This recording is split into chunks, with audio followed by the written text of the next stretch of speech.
যারা ঘুষ দিয়ে চ্যানেল ধরে ঢুকেছে তাদের জন্য যদি আমাদের পুরো প্যানেলটা বাতিল হয়ে যায় তাহলে কি হবে? বাস্তব ঘটনাকে কেন্দ্র করে সিনেমা তৈরি হয় এটা সবারই জানা, কিন্তু এবার সিনেমা নিল বাস্তব রূপ।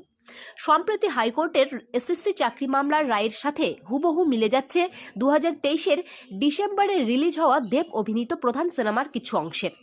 এবিপি আনন্দ নিউজ চ্যানেল থেকে দেবকে এ ব্যাপারে জিজ্ঞাসা করা হলে তিনি বলেন এটা কোইন্সিডেন্ট। তবে এসএসসি মামলার রায়ের আগে কি তৃণমূল সাংসদ দেব ও বিধায়ক কাঞ্চন মল্লিক জানতে পেরেছেন তাদের অভিনীত সিনেমা বাস্তবে রূপ নেবে?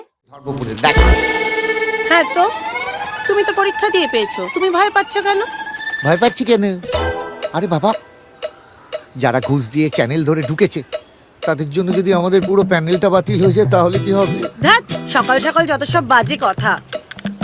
বিয়ের পর তো একটা ভালো কথা তুমি আমার শুনতেই পাও না।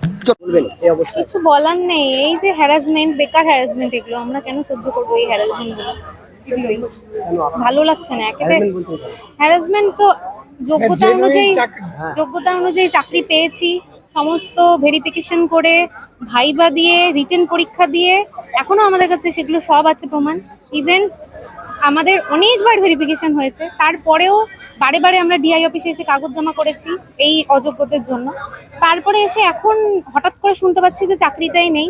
এই শরীরের অবস্থা দেখতেই পাচ্ছেন, আমি এখন বর্তমানে প্রেগনেন্ট। তো এই অবস্থাতে এখন আমাকে এই দৌড়াদৌড়ি করতে হচ্ছে, কিছু করার নেই। ধূপগুড়ির থেকে জলপাইগুড়ি এসে দৌড়াদৌড়ি করতে হচ্ছে।